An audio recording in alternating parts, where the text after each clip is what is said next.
Эфирде кечки жаңылыктар, студияда Айдай Ташыбекова, саламатсыздарбы? Министрлер кабинетинин төрагасы Адылбек Касымалиев бир күндүк иш сапары менен Тажикстандын Душанбе шаарына барды. Аэропорттон жогорку даражалуу мейманды Тажикстандын премьер-министринин орун басары Зиезода Сулайман тосуп алды. Сапардын алкагында Тажикстандын премьер-министри Кохир Расулзода менен тар жана кеңейтилген форматтарда сүйлөшүүлөр пландаштырылган.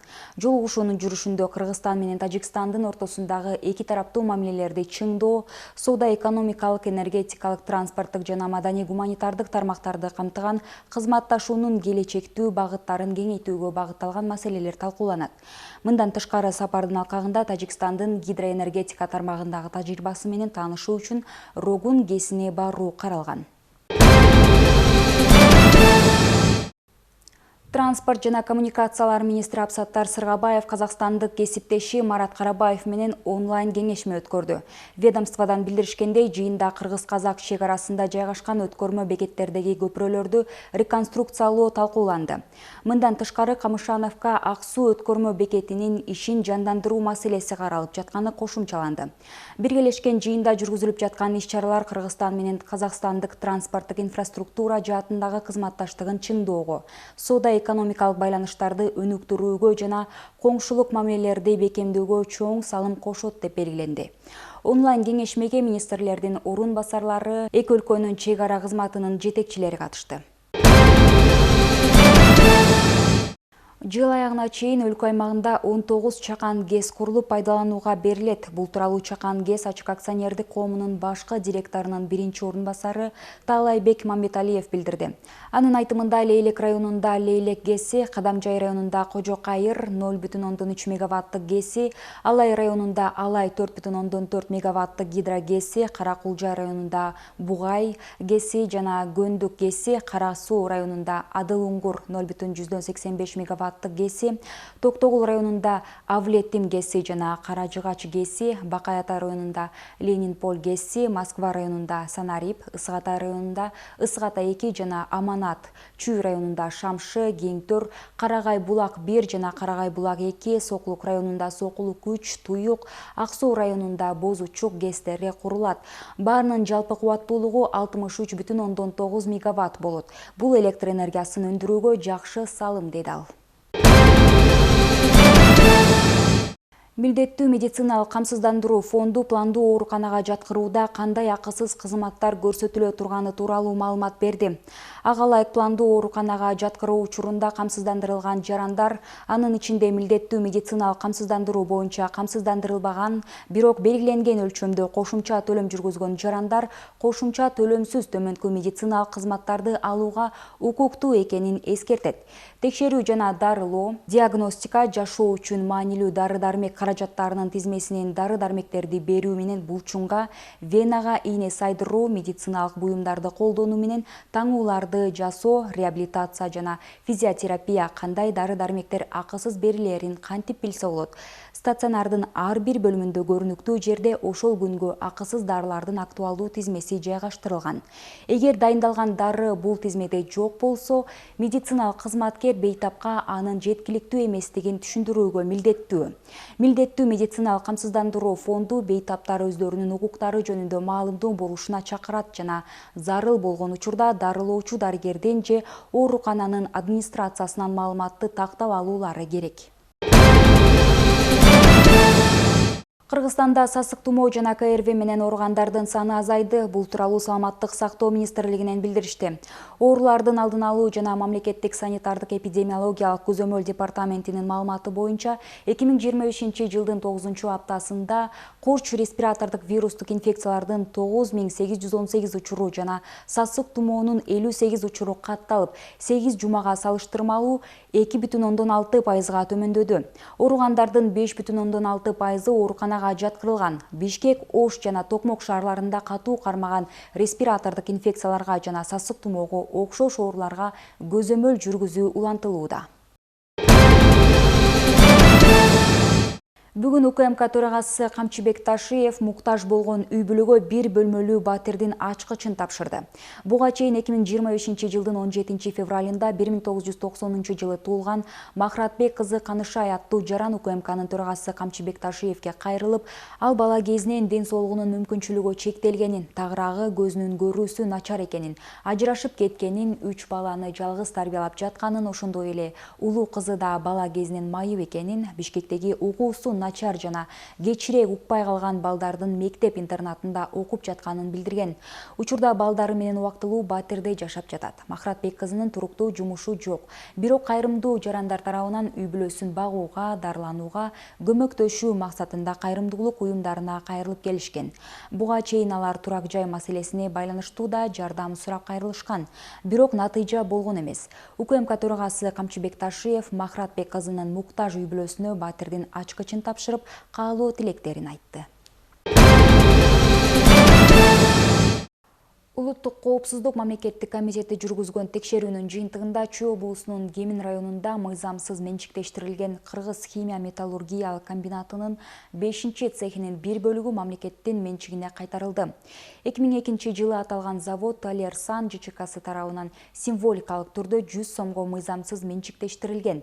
Көрүлгөн чаралардын натыйжасында Орловка шаарында жайгашкан 6066 метр квадрат аянттагы имарат жана ага чектеш 2 гектарга жер ыктыярдуу түрдө шаардык баланска өткөрүлүп берилди. Аламүдүн районундагы Анарбак конушундагы айрым жерлерге турак жайлар мыйзамсыз курулган. Бул тууралуу Айыл чарба министрлиги билдирет. Мекеменин маалыматы боюнча аталган жаңы конуштун номер 9 жана 10 контуру айыл чарба багытындагы жер катары пайдаланып келген. Бирок бул айтылгандар менен Анарбак конушунун жашоочулары министрликтин бул айтылгандарына макул эмес. Тараптардын пикири кененирээк кийинки сюжетте. Чүй облусундагы Каражыга чайлы аймагынын номер 9 жана 10 контурундагы жер тилкелерине 9 үй мыйзамсыз курулган. Бул тууралуу Айыл чарба министрлиги билдирет. Мекеменин маалыматына ылайык аталган жайдагы жер тилкелери буга чейин айыл чарба багытындагы айдоо жери катары пайдаланылып келген. Анда жерди жана сууну көзөмөлдөө кызматы буга чейин 425 метр жерге жол салуу максатында кум шагыл төгүлүп 9 үй, 5 пайдубал салынганын аныктаган. Пландуу текшерүүсүнүн натыйжасында Каражыга чайлы өкмөтүндөгү 9-10 контурларда белгисиз адамдар тарабынан курулуштар курулгандыгы такталган. Курулуш курган жер айыл чарба жери, сугат жер болуп эсептелинет.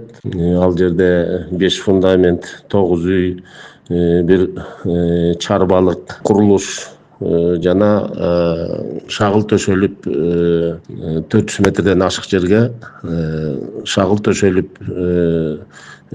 туурасы 6 метрлик жол салынган. Бирок бул айтылгандарга аталган жайда үй жайын куруп, тиричилигин кылып жаткан жергиликтүү жашоочулар макул эмес. Алардын айтымында жер тилкелерин 2018-19 жылдары сатып алыптыр.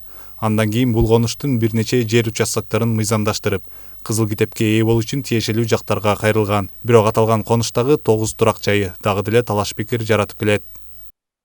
Алганда эл катары алдык да баягы объявление менен эле келип, жерди эметип, документтерин көрүп, текшерип, акимиатка бардык. Акимиатка барып анан биз ушунча эл болуп барганда бизге деген биз заявлениябызды өткөзүп, документибизди өткөзгөнгө бизге мондай жооп берген. Күтүп туругула, амнистия болот, азыр эме болот депчи. Анан биз айыл өкмөтүнө да барганбыз бияка. Айыл өкмөтүнө да барып, айыл өкмөтүнөн дагы эме кылып сурап баарын тең тактап туруп, анан кийин биз эме кылганбыз да. Анан кийин кандайдыр эле эме болуп туруп эле ушу картада мына могу карта мынакей. Муну чоңураак кылып ачып көргөзүп коелу, могу элдин эмеси да. Бул карта эме да кол коюлган, баары тең бар дагы муну кандайдыр бир эмеге кылып туруп жокко чыгарып ийди да мунучу. Ушу 10-9 контурдагы үйлөргө мына амнистияга кетсин. Бул айыл чарба багытында колдонууга мүмкүнчүлүк жок деп мына ушу райондук министерство айыл чарба министрлигинин Чүй облусунун Аламүдүн райондук агрардык өнүктүрүү башкармалыгы өзү кат берип атат. Бул жер айыл чарба багытында колдонууга мүмкүнчүлүк жок. Анткени бул жерде курулуштар бар, жанагындай сугат жер багыты боюнча колдонууга мүмкүнчүлүк жок деп атат. Анткени курулуштар бар. Өзүңүздөр көрсөңүздөр мына бүт эле курулуштар. Айыл чарба багытында муну эч кандай колдоно албайт бүгүнкү күндө. Эгерде бул жерде сугат максатында колдонсо, бул жарандардын үйлөрүнө суу кирет. Ал эми айыл башчысынын айтымында Анарбак конушундагы номер 9 жана 10 контурунда курулган бул турак жайлар учурда дагы деле айыл чарба багытындагы айдоо жер катары эсептелинет. Учурда бул боюнча Кара Жыгач айыл өкмөтүндө атайын комиссия түзүлүп иш каралууда. Бул иштер боюнча биз чогуу Министерство сельского хозяйства менен жанагы жер суу мамлекеттик ишканалар менен чогуу алып барып, анан бул жерде баягы мыйзамсыз салынып калган үйлөр деп булар чыкканда, буларды мурун сотко бериптир, ушу 23-жылы бериптир. Бирок бул жерден алар айтып атышат, документтерибиз бар дейт. Азыркы күндө Октябрьский районго ДЖСке тапшырып койгонбуз дейт. Эми муну азыр биз такташыбыз керек болуп атат. Бул карта боюнча дагы бул жерде карта бар экен. Бул жерде менде копиясы турат азыркы учурда. Ушунда колдор коюлуп туруп, тиги айыл өкмөттүгү, мурунку айыл өкмөттүгү менен тиги госрегистрдеги ошондо ушул контур кирип калыптыр. Учурда бул иш Аламүдүн райондук ички иштер башкы башкармалыгына өткөрүлүп берилди. Бул боюнча кылмыш жаза кодексинин 212 беренесинин негизинде материалдар топтолуп, бул жер тилкелери боюнча териштирүү иштери жүрүп жатат. Кара Жыгач айыл өкмөтү текшерүүнүн 9 жана 10 контурунда 9 жер тилкесинде мыйзамсыз үй куруу жүргүзүлөт деген маалымат боюнча Аламүдүн рейиптин тергөө кызматы тарабынан материал катталып, ошол материалдын териштирүү иштери негизинде 212 берененин негизинде кылмыш жаза кодексинин иш козголгон.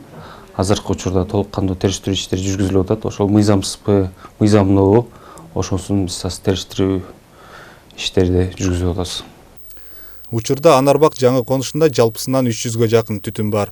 Жер тилкелеринин көпчүлүгү 2020-жылга чейин сатып алынып, курулуш башталган. Бул аймак буга чейин Аламүдүн районуна карап келсе, административдик аймактык реформанын алкагында Бишкек шаарынын Октябрь районунун курамына кирген. Дастан Жолдошев, Самаган Тайырбеков, УТРК Чүй.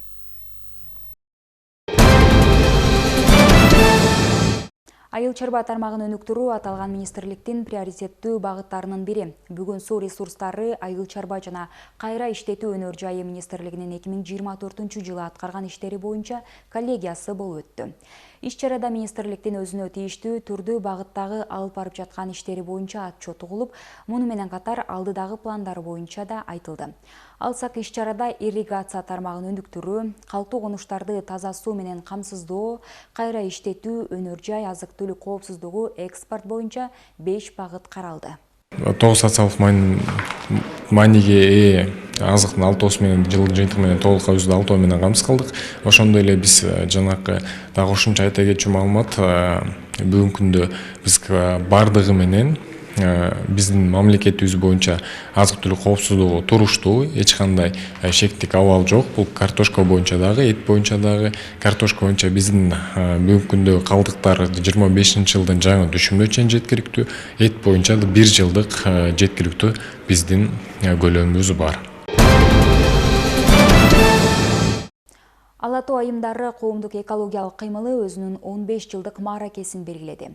Иш чара Шаршен Термечиков атындагы Чүй облустук драма театрында өтүп, ага республиканын ар кайсы аймактарынан кыймылдын мүчөлөрү жана чакырылган коноктор катышты. Мааракенин алкагында мүмкүнчүлүгү чектелген балдарга кийим-кече жана таттуулар тапшырылды. Ала тоо айымдары коомдук экологиялык кыймылы өзүнүн 15 жылдык мааракесин белгиледи. Иш чара Шаршен Термечиков атындагы Чүй облустук драма театрында өтүп, ага республиканын ар кайсы аймактарынан кыймылдын мүчөлөрү жана чакырылган коноктор катышты.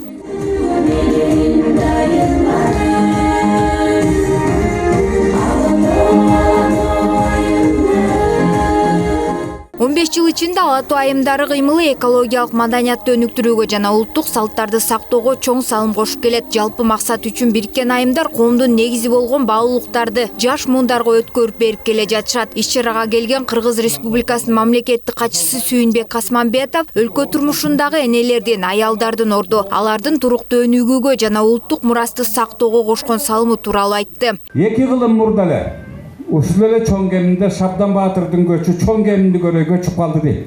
Жашыл көл деген жерди карай. Кеминдиктер болсо менин сөзүмдү тактап коесуздар. Шабдан Баатырдын көчү тай чабым жерге созулат экен. азыркыча айтканда 37 километрге созулган көч экен. Асаба көтөрүлүп, доолбас кагылып, тыйын эңме, кыз кубай, шаан шөкөт менен жөнөйт экен. Мыкты шырдак туш кейистин бары жайыла жабылып, кеминдин оозуна барып калганда, Жорго Колот деген жерде элечек оронгон, бешик өңөргөн келиндер баштаган көч алдынан кесе чыгып калат. Баатыр Шабдан Асабаны жерге түшүрөт дагы тай чабымга созулган көчтү токтотот. Бешик өңөргөн көч, ак элечек оронгон байбичелер баштаган көч ыйык, бийик жана улук дейт экен. Шабдан Баатыр сен ушундай кыл деп ага эч ким үйрөткөн эмес.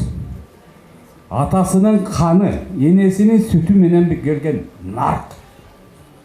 Сал. Бул 200 жыл мурда эле муну жазып, ушундай жүрдө эч ким үйрөткөн эмес. 2013 негизделген кыймыл апалар аламды сактайт деген чакырык менен башталып, саясий туруктуулукка, элдин ынтымагын бекемдөөгө салым кошуп келет. Бул аралыкта кыймыл улуттук баалуулуктарды даңазалап, каада салттарды, нарк населди жайылтууга өзгөчө көңүл бурган. Ала тоюндарынын негизги максаты улуттук идеологияны жайылтып, каада салт, үрп адат, нарк насил, улуттук кийимдерибизди, улуттук кырларыбызды, улуттук тамак аштарыбызды кенен жайылтып, ошол эле учурда кол өнөрчүлөрдүн, ууз чеберлердин даңазалап, буларга биз мотивация берип, мындайча айтканда, дем берип, ушул кыргыз элибиздин өзүнүн нукура баалуулуктарын сактап, кийинки муунга өткөрүп берүү. Иш-чаранын жүрүшүндө кыймылдын 15 жылдык жетишкендиктери тууралуу фильм көрсөтүлүп, майрамдык концерт менен коштолду. Биз энелербиз ар дайым ушул эненин жүрөгү эмне үчүн? Балдар үчүн, тынчтык үчүн, бейпилик, жашынакай турмуш болсо деп ошону эңсейбиз. Ошон үчүн ушул аялдар азыр чогулган мезгилибиз, биз эми чоң муунбуз. Биз азыр боорукерлик, ошону беришибиз керек да. Ыйманды берсек, анан мен ишенем, Кыргызстан аябай сонун доор болот.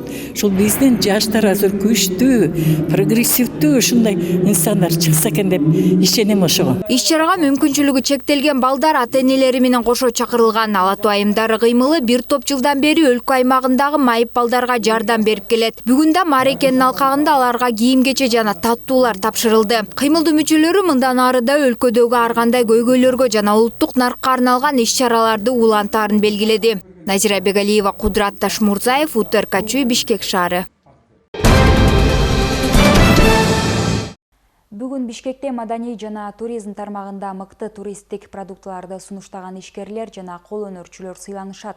Бул сынак Кыргызстандын бай маданий мурасын жайылтууну жана салттуу кол өнөрчүлүктү өнүктүрүүнү көздөйт. Иш-чарага мамлекеттик органдардын жана эл аралык уюмдардын өкүлдөрү катышат. Сынак Түштүк Кореянын колдоосу менен ишке ашып жаткан Кыргызстандагы маданий туризмди өнүктүрүү долбоорунун алкагында өткөрүлдү. Катышуучулар салттуу кол өнөрчүлүктү сактоо жана аны эл аралык деңгээлде жайылтуу максатында өз идеяларын жана даяр продукцияларын сунушташты. Ошо кол өнөрчүлөргө колдоо көрсөтүү аркылуу алардын ошо кол өнөрчүлүк продукциясын заман талабына ылайык өндүрүү аркылуу маданий туризмдин потенциалын жогорулатуу максат болчу. Бүгүн ошол сынактын жыйынтыгын чыгардык. Сынак былтыр өткөрүлгөн 24-жылы сынакка 70тен ашык кол өнөрчүлөр катышты. Жеңүүчүлөр 2 номинация боюнча тандалды. Идея жаңы концепцияларды сунуштаган катышуучулар үчүн. Даяр продукция туризмди колдонууга жана чет өлкөдө сатууга ылайыктуу буюмдар үчүн. Я исследователь мира. Мен Манас дүйнөсүн изилдөөчүмүн. Бул боюнча менин көз карашым да башкача. Жаштарды тарыхка кызыктыруу максатында Манасты башка тараптан тааныштыргым келди. Айрыкча туризм аркылуу жеткирүү маанилүү. Себеби Кыргызстанда туризм жакшы өнүгүп жатат. Поколение заинтересовалось. Сыйлоо аземине Маданият министрлигинин, ЮНЕСКО иштери боюнча улуттук комиссиясынын, Түштүк Кореянын элчилигинин өкүлдөрү жана эл аралык эксперттер катышты. Алар кол өнөрчүлүк тармагын Кыргызстандын экономикасын жана туризмин өнүктүрүүдөгү маанилүү ролун белгилешти. 네, Кыргызстан은 대한민국의 Салттуу кол өнөрчүлүк бул тарыхтын жана маданияттын бир бөлүгү гана эмес, экономиканын өнүктөрүүнүн да реалдуу куралы. Биз мындай долбоорлорду колдоого кубанычтабыз. Анткени алар кол өнөрчүлөргө аудиториясын кеңейтүүгө, жаңы кадрларды табууга жана туристтердин кызыгуусун арттыра турган уникалдуу буюмдарды жаратууга жардам берет. Кыргызстан бай маданий мураска ээ жана аны сактоо гана эмес, активдүү өнүктүрүү да маанилүү. ODA 협력이 강화되기를 희망합니다. Сыйлыктар тапшырылгандан кийин катышуучулар пикир алмашып, мындан аркы кызматташууну талкуулашты. Уюштуруучулар мындай демилгелер өлкөнүн маданий мурастарын сактоого жана туруктуу туризмди өнүктүрүүгө чоң салым кошоорун белгилешти. Жанара Эсенова, Айгерим Дүйшөбаева, Чыңгыз Садыков, УТРК-Чуй, Бишкек шаары. Бишкек шаарында Алюмма фондунун кайрымдуулук иш-чарасы 9-чу рет өткөрүлүүдө. Иш-чарага аз камсыз болгон үй-бүлөлөр, мүмкүнчүлүгү чектелген жарандар, ата-энесинен эрте ажыраган улан кыздар чакырылды. Муну менен катар Кыргызстан мусулмандар дин башкармалыгынын өкүлдөрү, Жогорку кеңештин айрым депутаттары, белгилүү балбан кыздарыбыз катышты. Атактуу кореялык блогер Даут Ким да келип, сыноого туш болгондор менен бирге отуруп, жылуу каалоо тилектерин билдирип кетти. Теманы кабарчы узулантат. Аль-Умма фондунун Рамазан чатыры аталышындагы кайрымдуулук иш-чарасы жөнөкөй жарандардын колдоосу менен ишке ашып жаткан социалдык долбоор. Ал 8 жылдан бери өткөрүлүп келет. Күн сайын маданий программа менен коштолгон ифтардык кечелер уюштурулуп, негизинен коомдун аялуу катмарына көңүл бурулат. Долбоордун аты Рамазан чатыры. Күнүгө Рамазан айынын урматына күнүгө 200дөй, 300дөй муктаж үй-бүлөлөрдү, сыноолорго туш келген адамдарды, жетим балдарды, жалгыз бой энелерди балдар менен чакырып, майрамдык кооз ачууларды жана майрамдык кечелерди уюштуруп келебиз буйруса, азыр социалдык маселелерге көңүл бурсак депчи, анан жаштарга жакшы үлгү болсун деп, мээримдүүлүгүбүздү, боорукелерибизди башкаларга көрсөтүп, жардам кол сунуп дегендей Рамазан айында. Анан бүгүн адат болуп калды. Былтыр Рамазан чатырынын ачылышына белгилүү түрк ашпозчу дүйнөгө белгилүү Жизен Бурак Өздемир Кыргызстанга келип кеттиле. Долбоордун максаты турмуштук сыноолорго туш болгон адамдарга көңүл буруу, алар үчүн майрамдык атмосфера түзүү жана жөнөкөй, кайдыгер эмес жарандарды бириктирүү аркылуу гуманитардык жардам көрсөтүү болуп саналат дешет уюштуруучулар. Мы проводим каждый год во время Орозо. Туура, күн сайын маданий программа менен коштолгон ифтардык кечелерибизде негизинен коомдун аялуу катмарына көңүл бурулат. Бул чынында социалдык долбоор. Көрүп турасыздар, ата-энесинен эрте ажыраган балдар, мүмкүнчүлүгү чектелген жарандар, балдар үйлөрүнүн тарбиялануучулары, аз камсыз болгон көп балалуу үй-бүлөлөр, жалгыз бой энелер, карылар жана башка муктаждыктарды чакырдык. Ысырапкорчулук кылбай, тескерисинче социалдык долбоорлорго көбүрөөк көңүл бурсак деп чакыруу жасай кетет элем. Ысырапкорчулукту жоюу боюнча мамлекеттин саясаты да түз багытта кетүүдө. Биздин долбоор мына ушул саясатка дал келет. Чтобы привлечь основную часть населения, кто может. Бишкек жана Ош шаарларында өткөрүлгөн бул долбоор коомчулук тарабынан жылуу кабыл алынып, тынчтыкты, ынтымакты жана боорукерликти жайылткан уникалдуу демилге катары бааланган. Иш-чарага катышуу үчүн келген Мээрим Жуманазарова долбоор жарандык активдүүлүккө, муктаждарга кам көрүүгө, тарбиялоого чоң салым кошуп жаткандыгын белгилеп, жалпы кыргыз элине каалоо тилек жолдоду. Келген улуу Рамазан айында чынчылыкты куттуктай, ар бир ушу мусулман бутуларды кармаган өз жана кылган жакшы көп иштери алып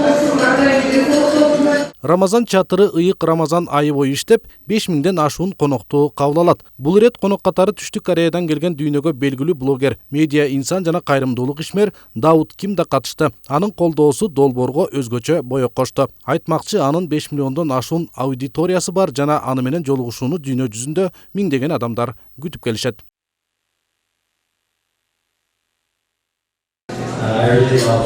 Мен Кыргызстанга өзгөчө үй-бүлө менен келип олтурганыма абдан кубанычтамын. Кыргыз элинин меймандостугу абдан жакты. Иш-чара максатына жетерине ишенем. Мен да өз колдоомду көргөзөм деп айта кете алам. Эскерте кетсек, былтыр 2024 жылы Аль Умма фондунун чакыруусу менен Рамазан чатыры долбооруна белгилүү түрк ашпозчусу Бурак Оздемир Кыргызстанга келип, улуу Рамазан айында кайрымдуулук иш-чарасына катышкан. Айтмакчы, бул иретте салтка айлангандай эле уюштуруучулар келген меймандарга белектерин тартуулап, жылуу маанайда узатышты.